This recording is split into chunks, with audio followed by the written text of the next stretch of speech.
Praise lord. జీవముగల దేవుని పరిశుద్ధాత్మ సహవాసం వడలి. ఈరోజు వాగ్దానం మన కొరకు పరిశుద్ధ గ్రంథము నుండి కీర్తన గ్రంథం 37వ అధ్యాయము 24వ వచనం. యెహోవా అతని చేయి పట్టుకొని ఉన్నాడు గనుక అతడు నేలను పడినను లేవలేక ఉండడు. ప్రియమైన దేవుని జనాంగమా, దేవుడు తన ప్రజలైన వారితో, అలాగే తన విశ్వాసులతో, తన నీతిమంతులతో మాట్లాడుతున్నాడు. ఈరోజు మనుషులు చాలామంది నిందిస్తూ ఉంటారు. వీడింత నీతిమంతుడు, వీడింత యథార్థవంతుడు, వీడు దేవుడి పట్ల చాలా ప్రేమ గలవాడు, వీడికి ఎందుకు కష్టాలు వచ్చినాయి అని మాట్లాడుతున్నటువంటి జనాంగం. కానీ ఈ వాక్యం ఏం చెబుతుంది? నీతిమంతుడైనప్పటికీ కష్టాలు ఎదురవుతాయి.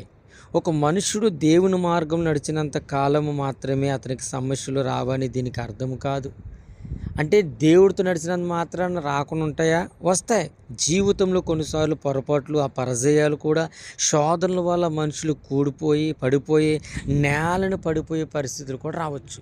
కానీ దేవుడు వారిని ఏం చేస్తాడంటే, దేవుడు వారిని పూర్తిగా పడిపోనిస్తాడా? లేదే. వారు పూర్తిగా పడిపోనివ్వడే. ఒకవేళ విశ్వాసి కింద పడినాను అతడు పూర్తిగా నాశనం అయిపోలేకుండగా దేవుడు లేవనెత్తుతాడు. నిజమే. ఈరోజు నేను పంపించబడినట్టు వాగ్దానంలో దేవుని హస్తం అక్కడ కనబడుతుంది. పడిపోయిన ఒక వ్యక్తి మనకు కనబడుతున్నారు. ఆ మాటలో ఉన్నటువంటి అర్థాన్ని మనం అర్థం చేసుకుంటే చాలా రకాలుగా మనం అర్థం చేసుకోవచ్చు. ప్రియులారా, దేవుని వాక్యం ఏమంటుందంటే, దేవుని హస్తము మనను లేవనెత్తుతుంది. ఏం చేస్తుందంట? పడిపోయిన లేవనెత్తుతుంది. తాత్కాలికంగా పడిపోతాడేమో కానీ, కష్టాల్లోనూ నష్టాల్లో బాధల్లో పడిపోతాడేమో కానీ ఓడిపోనిచ్చే దేవుడు కాదు. ఓడిపోనివ్వాడు యేసు, ఓడిపోనివ్వాడు అనాలి మనం. ఆమేన్.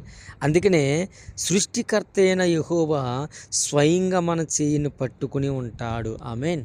స్వయంగా సృష్టికర్త అయిన దేవుడే మన చేయిని పట్టుకుని నడిపిస్తాడు. నీతిమంతుడిగా ఉన్న నిన్ను పడిపోడనడానికి వీలు లేదు. శ్రమల్లో, కష్టాల్లో, ఆర్థికములు, ఇబ్బందులు ఏది విషయంలో పడిపోవచ్చు. కానీ శాశ్వతమైన కృపతో దేవుడు నిన్ను ప్రేమిస్తున్నాడు కాబట్టి అది తాత్కాలికమైనదే కానీ శాశ్వతమైన శ్రమ, శాశ్వతమైన కష్టం అని కానే కాదు. దేవుడు సముద్రం మీద నడుస్తున్నప్పుడు తన శిష్యులైన వారు, అయ్యా నేను నీలా నడవాలని ఒక వ్యక్తి అడిగినప్పుడు పేతురు గారు, అతను తాత్కాలికంగా పడిపోయాడు.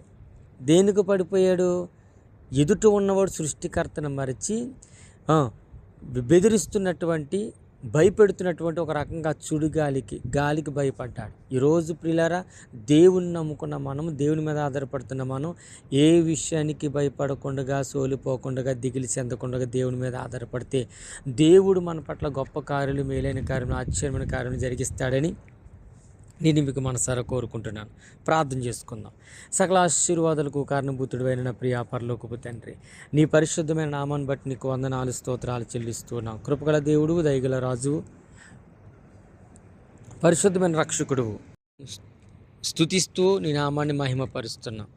దేవా, ఈ ఉదయకాల సమయంలో మీరు మాకు ఇచ్చినటువంటి ప్రేమ వాత్సల్యత కొరకు వందనాలు. ఈరోజు ఎంతోమంది ధనికులైన వారు, ధనవంతులైన వారు, అయ్యా, ఎంతోమంది కాలగర్భంలో కలిసిపోయినప్పటికీ అల్పులమైన మమ్ములను మీరు జ్ఞాపకం చేసుకుని నీవిచ్చిన సజీవత్వం బట్టి నిన్ను స్తుతించుకుంటూ యేసుక్రీస్తు అతి పరిశుద్ధ నామములో ఈ దినమంతా నీ కృపా సమాధానం మాకు నిత్యము తోడే నడిపించును గాకని ప్రార్థించుకుంటున్నాము తండ్రి.